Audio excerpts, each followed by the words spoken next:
어서 오십시오. 네, 오래간만입니다. 네. 대통령 오래간만에 만나신 거죠? 그렇죠. 몇 년 만에 만나신 거예요? 12년 대선 끝나고 13년 상반기에 한두 번 뵀던 기억이 있고요. 예. 그러고선 그 뒤엔 뭐 뵐 기회가 없었으니까요. 2012년 대선 때 윤여준 전 장관께서 당시 문재인 후보 찬조 연설을 하셨잖아요. 예, 텔레비전 참조. 그러니까요. 네.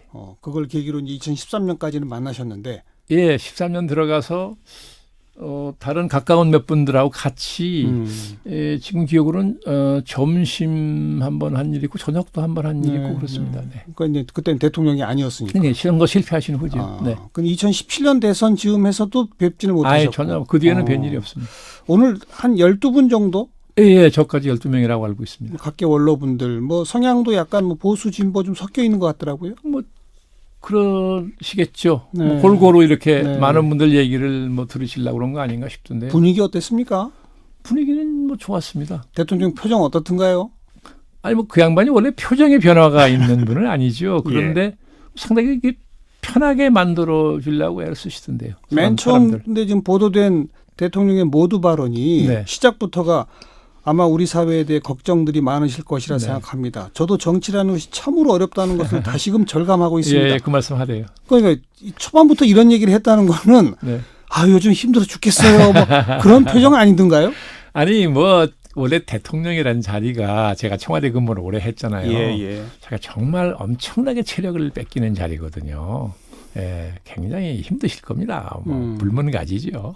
근데 표정에서 이렇게 잘 드러나지는 않더라. 뭐 그렇게 그런 표정은 아니고 다만 이제 제가 첫 이렇게 인사를 하면서 받은 인상은 그 사이에 양반 많이 힘드셨구나 그런 인상이던데. 첫 인사하면서도 그게 딱 느껴져요. 예, 뭐 그거 어쩔 수 없어요. 벌써 취임하신 지 내일 모레면 2년 아닙니까? 얼굴이 더 늙으셨던가요? 아니 뭐 이렇게 늙었다고까지 할 건 아니지만 어쨌든 힘들어 보이는 그런 게 있더라고요. 네. 그리고 이제 모두 발언 끝나고 쭉 자유롭게 그냥 돌아가며 말씀하시는. 네. 이홍구 전 총리께서 뭐 여러 가지 뭐 이제 연세로 보나 뭐 의상으로 보나 좌장격이시니까 먼저 말씀해 주시라고 요청을 하더라고요. 청와대 측에서. 그래서 이제 인사 말씀 비슷하게 겸해서 이홍구 총리께서 먼저 말씀을 하셨고요. 네. 그러고 나서는 자연스럽게 그냥 얘기가 진행됐죠. 그냥 쭉 돌아가면서 한마디씩. 예, 뭐 그렇게. 그리고 끝나고서는 뭐 대통령께서 또 마무리 발언하고 그냥 끝난 거예요? 네, 그렇죠. 무슨 토론이 벌어지거나 막 그런 건 아니고요. 그런 건 왜냐하면 아니고. 그게 저는 원천적으로 어렵다고 생각한 것이요. 상당히 다양한 분야에 이제 종사하시는 분들을 모셨잖아요. 그렇죠. 그러니까 이 얘기의 주제가 하나나 둘로 모아질 수가 없지요. 맞아요. 예, 그래서 그런 거는 처음서부터 그런 건 기획하기 어려웠을 거라고 보이는데요. 네.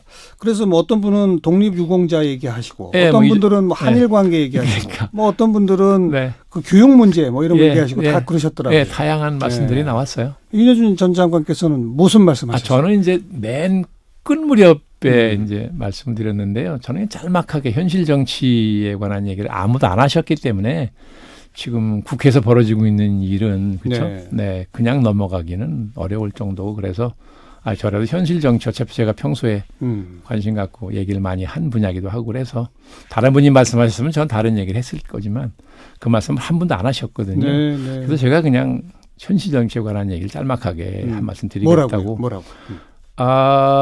이제 6개월이 지나면 임기 반환점을 이제 도시게 되는데 시기적으로 보면 이제 구체적인 국정 성과를 내놓으셔야 될 시기라는 뜻이다. 네.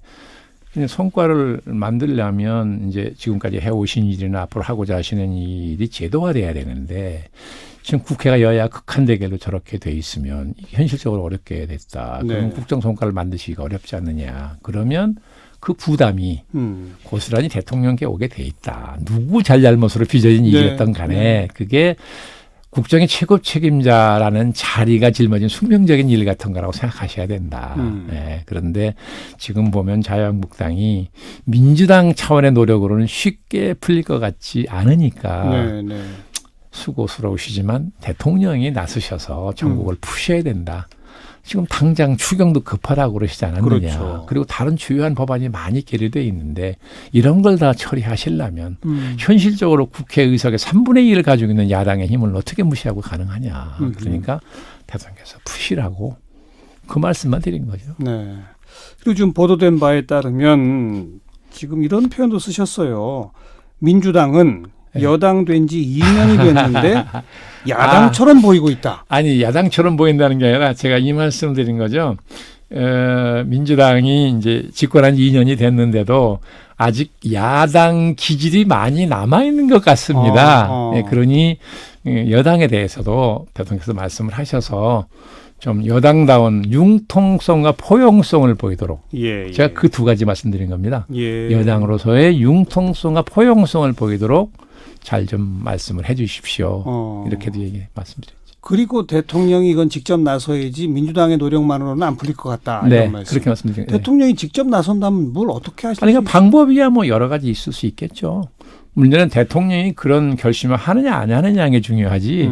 대통령이 이렇게 해서 내가 전국을 풀어야 되겠다고 생각한다면 그 참모들이 금방 방법이야 만들어 드리겠죠. 왜냐하면 이게 무슨 기상천외한 방법으로 풀 일이 아니거든요. 네, 네. 과거에도 여야 간에 격돌한 게 한두 번 있었습니까? 예. 다 그 푸는 방식이 있어요. 그러니까 그렇게 풀어가면 쉽지 않겠지만 되겠죠. 근데 이제 대통령이 마무리 발언에선가 또 그런 표현을 하셨더라고요. 아마도 윤 장관님의 얘기를 듣고 그에 대한 화답인 것처럼도 느껴지는데, 이 2017년 5월 9일 대선 끝나고 약식 취임식 하기 전에 제가 야당 당사들부터 먼저 갔습니다. 네. 그 얘기 하시더라고요. 네, 했어요. 네. 그 야당 당사 가실랍니까? 라고 제가 인터뷰에서 물어본 게 2017년 5월 2일이에요. 네네. 딱 일주일 전. 그렇군요. 그랬더니 그 자리에서 가겠습니다. 네. 약속하시고 약속을 지키셨거든요. 네.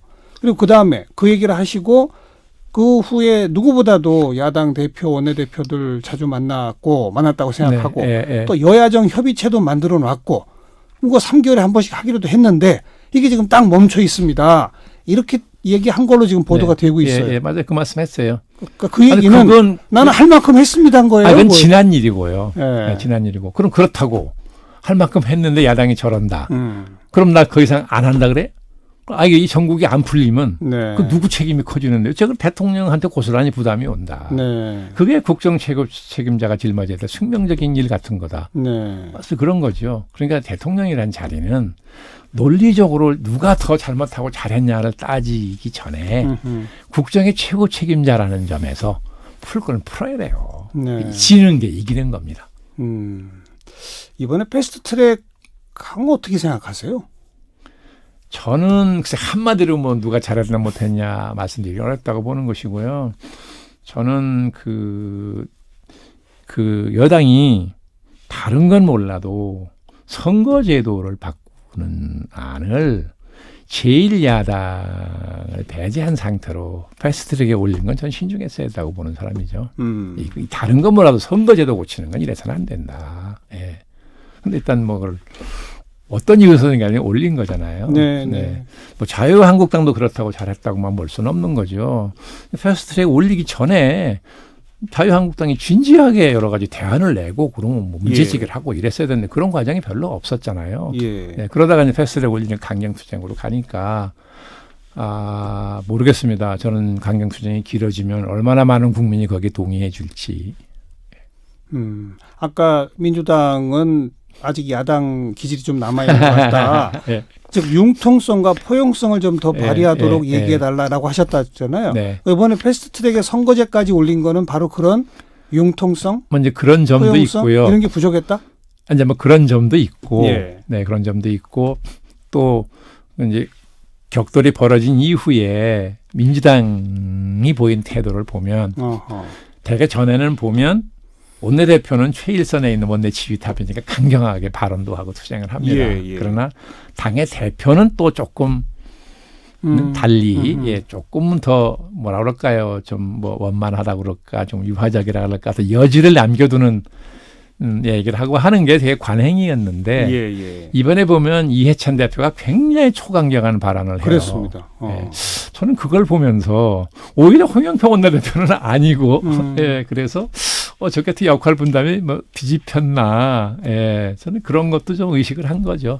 그러니까 모르겠습니다. 이해찬 대표 나름대로 다 생각이 있어서 그러신 거겠지만 제가 보기에는 이 국면에서 저렇게 여당 대표가 저렇게 초강경 발언만 하는 게 과연 능사냐, 일에 도움이 되느냐 하는 생각은 좀 했어요, 제가. 네. 아마도 조금 아까 장관께서도 자유한국당도 패스트트랙 가기 전에 좀 진지하게 논의에 임하고 네. 대안도 내고 이랬어야 되는데라고 그렇죠. 이제 언급을 네. 하셨는데 네. 그 별로 이렇게 논의에 제대로 임하지 않았다라고 이제 다 나머지 네 당들은 보는 거 아닙니까? 게다가 그렇죠. 마지막에 비례대표를 아예 없애고 270석 전체 그러니까요. 지역구로 하는 예. 그 선거제를 들고 나온 네, 거 예. 이게 저도 그걸 언론 보도를 통해 보면서 이건 정말 무책임한 짓이다. 어떻게 이렇게 진지하지 않게 대하느냐 이 문제를. 저도 그걸 보면서 조금 놀랐어요. 네네. 예, 예. 그러니까 바로 그것이 좀 뭐랄까요 나머지 네 당에 이건 패스트트랙으로 갈 수밖에 없다. 뭐 그런 생각을 하게 만든 뭐 촉진제가 됐다면 뭐 그럴 수도 있겠죠. 예. 그러나 그럼에도 그럼에도 불구하고 불구하고. 저는 여당은 선거제도 개선 고치는 것만큼은 저렇게 해서는 안 된다고 생각을 하죠. 주장을 했고 그렇게. 네. 그런데 이제 이미 이렇게 돼버렸습니다. 네. 그리고 지금 자유한국당 의원들은 뭐 삭발도 하고 뭐 초강경 투쟁을 한다는 거잖아요. 하고 있습니다. 예. 어떻게 해야 되겠습니까? 어디 가요? 뭐 여야 할 거 없이 어떻게 그러니까 아까 말씀드린 대로 대통령이 나서라. 예, 이거는 이게 장기화되는 것은 누구한테도 유익하지 않습니다. 특히 대통령한테도. 그럼요. 예, 그러니까 그렇잖아요. 당장 민생을 위해서 추경이 급하다고 말씀했잖아요. 대통령도. 그러니까 이거는 꼭 무슨 대통령이 당장 아쉬워서라기보다는 국정의 최고 책임자는 이렇게 여야 간에 격돌하다는 얘기 풀어야 돼요. 예. 그런 점에서라도 예. 대통령이 나서시는 게 필요하다. 안 그러면 민주당 차원에서는 이제 뭐 곧 원내대표가 바뀐다는 거죠. 임기가 그렇죠. 끝나서. 그러니까 이제 대화할 수 있는 계기는 생기는 거지만 그렇다고 해서 자유한국당이 호락호락 지금 들어올 수 있는 정도 상황이 아니냐. 투쟁의 강도가. 그렇지 않습니까? 네. 지금 전국 순회하고 뭐 삭발하고 그렇죠. 그런 거 아닙니까? 예, 그러니까 야당은 물리적으로도 금방 돌아서기는 어려울 거예요. 예, 그러니까 어차피 이거는 뭐 내일 모레 해결될 수는 없다 하더라도 대통령께서 어떤 방식으로든지 나서시는 게 도움이 된다 하는 말씀 드린 거죠. 네. 구체적 방법론은 좀 언급하시기가 그렇죠, 사실. 네, 방법론이 아마 대통령이 그런 결심을 이제 하느냐 안 하느냐가 중요하지. 방법론이야 지금 당장 뭐 청와대 비서실장도 노영민 실장도 경험이 많은 정치인이고 정무수석도 강기정 의원도 그죠. 경험이 많은 분들이잖아요. 뭐 방법이야 민주당하고 또 의논을 하실 거고 그러면 뭐 짧은 시일 내에 방법이야 만들 수 있지 않겠습니까? 그런데 아무튼 이제 이 국면은 대통령이 나서야 풀릴 것이다. 네. 그러니까 뭐 언젠가는 풀리겠지만 이게 장기화되는 것은 그러니까 누구든 도움이 안 된다는 위해서라도. 거죠. 지금 국가적인 현실도 그렇잖아요. 네. 자유한국당한테도 한 말씀 좀 해주신다면요. 아니 글쎄요. 뭐 어차피 야당이야 수동적으로 움직일 수밖에 없는 거잖아요. 그러니까 야당도 이렇게 강경투쟁을 장기화하는 것은 굉장히 부담이 될 수 있어요. 네. 그러니까 뭐 혹시라도 당에서 이렇게 극한 투쟁을 장기화해서 정치에 대한 국민들의 혐오감을 많이 불러일으키면 내년 총선의 기권율이 높아지고 그러면 자유한국당이 유리할 수 있다라는 생각을 하는 분이 계시지 안 계실지는 모르겠는데 혹시라도 그런 생각하는 분이 있다면 그건 옳지 않다. 반드시 그럴 거라고 보기도 어려우려냐. 이게 그렇게 되면 국가적으로 엄청난 혼란이 생깁니다. 왜냐하면 결국 우리는 대의제도라는 게 국가를 통치하는 시스템인데 국회가 마비되면 국정을 효율적으로 추진할 수가 없잖아요. 그럼 국가가 지금 일이 어마어마한 전환기에 그럼 어떻게 되겠어요? 이 국가적인 피해가 큰 거죠. 그런 대국적인 견지에서 야당도 양보할 건 양보하고 해야 된다고 그런 거죠. 그런데 총선이 1년밖에 안 남았기 때문에 지금 뭐 솔직히 야당뿐 아니라 여당까지도 뭐 국정 어떻게 되든 좋아 총선 체제로 가는 거야. 혹시 이렇다고 느끼지 않으세요? 아니 그 생각을 저만 하는 게 아니라 많은 분들이 그 생각을 해요. 이미 국민들이 많이 알아요 이제. 그렇기 때문에 여야 어느 쪽이 됐든 총선을 의식해서 저런다라는 인식을 국민에게 주면 저는 국민이 심판할 거라고 보는 거죠. 둘 다. 누가 어느 쪽이 됐든. 그러니까 어느 쪽이든 총선보다 국정 생각하는 식으로 물론이죠. 자세 변화를 먼저 보여라. 네, 그래야 국민이 그 인정해 줄 거라는 거예요. 알겠습니다. 오늘 뭐 여러 원로분들의 발언 중에 뭐 인사 문제에 대한 발언 이런 것도 좀 나왔더라고요. 예, 잠깐 나왔던 걸로 기억이 됩니다. 거기에 대해서 뭐 대통령 무슨 반응? 일체 말씀이 없었습니다. 뭐 다른 문제에 대해서 도중에 반응을 보이신 일은 없어요. 네, 네. 초반에 모두 발언에서 뭐 일각에서는 적폐 수사 그만하고 좀 통합으로 나가야 되지 않느냐라는 말도 하는데 지금 이게 국정농단이나 사법농단 같은 거 사실이라면 이건 아주 반헌법적이다. 네. 이거는 확실히 할 수밖에 없다는 얘기를 모두 발언부터 하시더라고요. 네, 하셨어요. 그러니까 네. 그 적폐청산의 방법론을 놓고 얘기를 하자면 그건 뭐 얘기 의논이 가능하다. 그러나 그 자체를 거부하는 건 안 된다. 뭐 그런 의지를 강력하게 표시하시더라고요. 그런 의지에 대해서 어떻게 평가하세요? 아니 저는 뭐 한국 사회가 이 적폐라는 게 이제 뭐 짧게 보면 몇 년이고 길게 보면 수십 년, 뭐 더 길게 보면 뭐 조선조부터 적폐가 네. 쌓였다고 할 수 있는 거잖아요. 그러니까 적폐청산이라는 거는 불가피한 과제임은 틀림이 없는데, 예, 이것을 방법론을 놓고는 네 저는 저 같으면 이렇게 안 했다고 생각을 하죠. 어떻게 하셨을까요? 그러니까 그러면? 보세요. 지금 이제 두 전직 대통령이 네. 구속이 됐었어요. 예. 한 분은 풀려 나왔지만, 그리고 이제 뭐 김기춘 비서실장님 몇몇 고위직에 있던 분들이 이제 사법적 처벌을 받았는데, 전직 대법원장도 지금 감옥에. 네, 그렇고요. 네. 그러니까 이제 그거는 뭐 물리적으로 뭐 어떻게 없던 걸로 할 수가 없으니까 뭐 그것까지는 좋다 하더라도 지나치게 적폐청산을 인적 청산에 매달리는 것 같은 그죠? 모양새가 만들어진 거.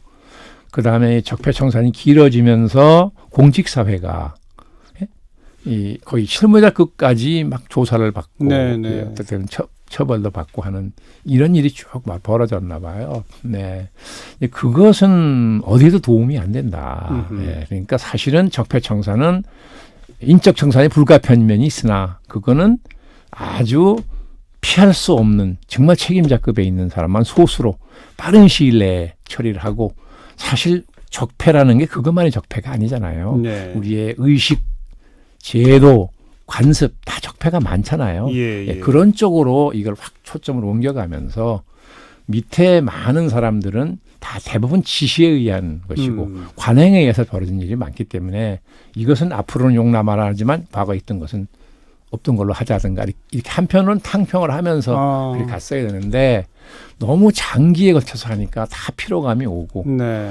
또 공직사회도 사람인지라 반발 심리가 많아요. 저는 공직사회를 좀 알잖아요. 네, 그래서 요즘에 이런 말을 제가 들었습니다. 모든 공무원들이 상관의 지시를 다 녹음하거나 기록한다는 거예요. 네? 공직사회 분위기가 이렇다는 거예요. 이건 도움이 안 되거든요. 공직사회가 사실 능동적이고 자발적으로 움직이기는 어렵죠. 공직사회 성격상. 그러나 가능하면 대통령은 더군다나 이게 이제 촛불혁명 이후에 등장한 대통령이잖아요. 대통령은 새로운 시대를 열어야 되니까 공직사회에 새로운 동기부여를 했어야 됩니다. 그래서 뭐 100% 호응은 안 하더라도 그래도 공직사회에 새로운 시대를 같이 열어가자 하는 분위기를 만드는 노력을 했어야 되는데 전 이게 아주 부족했다고 보는 거죠. 네, 그래서 제가 평소 늘 하는 얘기가 대통령이 밑그림을 아무리 훌륭하게 그려도 피카소가 밑그림을 훌륭하게 그렸다 쳐도 거기다가 색칠하는 사람은 관료다. 그렇죠. 근데 밑그림이 아무리 피카소가 그린 훌륭한 밑그림이라 하더라도 관료가 칠을 함부로 해버리면 그 밑그림이 훌륭하다는 게 무슨 의미가 있느냐. 그렇기 때문에 이 관료 사회의 중요성이 그런 것인데 그런 점에 대한 통찰이 부족했다. 이 정부가. 저는 그렇게 얘기를 많이 했어요. 평소에도. 즉 인적 청산에 과도하게 매달리고 너무 장기화되고 있다. 한마디로 말하면 그건데 그리고 너무 그것은 검찰 수사예요. 한마디로 말하면. 근데 오늘 대통령이 또 그걸 언급했더라고요. 살아 움직이는 수사에 대해서 정부가 통제할 수도 없고 통제해서도 안 된다는 것이 제 생각입니다. 근데 지금 장관님 말씀은 그러면 어느 정도 통제했어야 된다는 얘기십니까? 뭐 원론적으로야 뭐 그런 말씀 과거 대통령도 했고 지금 대통령도 하시죠. 그러나 글쎄요. 국민이 그래 액면 그대로 믿을까요? 네. 아니 뭐 1, 2, 4, 4 이래야 저래라 하실 수는 없는 거겠으나 방향을 딱 잡으면 처음부터 대통령께서 그렇게 방향을 설정했으면 또 대통령 참모나 밑에 분들이 그 뜻에 따라서 다 많이 움직였을 거 아닙니까? 그러면 네. 어느 정도는 뭐 검찰을 완전히 통제한다는 말은 어폐가 있겠지만은 어느 정도는 네, 방향이 잡혔을 거 아니냐 그런 생각을 하는 거죠. 네, 네. 적폐청산 부분도 그렇고 새로운 밑그림 그래서 뭔가 탕평과 함께 네. 새로운 제도를 설계하고 네, 네. 이런 식으로 갔어야 한다. 네. 또 그런 새로운 제도를 정말로 법제화까지 가려면 야당들과의 관계도 풀어야 한다. 그렇죠. 그 무한 책임 대통령이 져야 한다. 그런 거죠. 오늘 이제 그런 말씀이시라고요. 네, 뭐 그런 뜻으로 드린 말씀입니다. 뭐 짤막하게 말씀을 드렸지만 네. 네.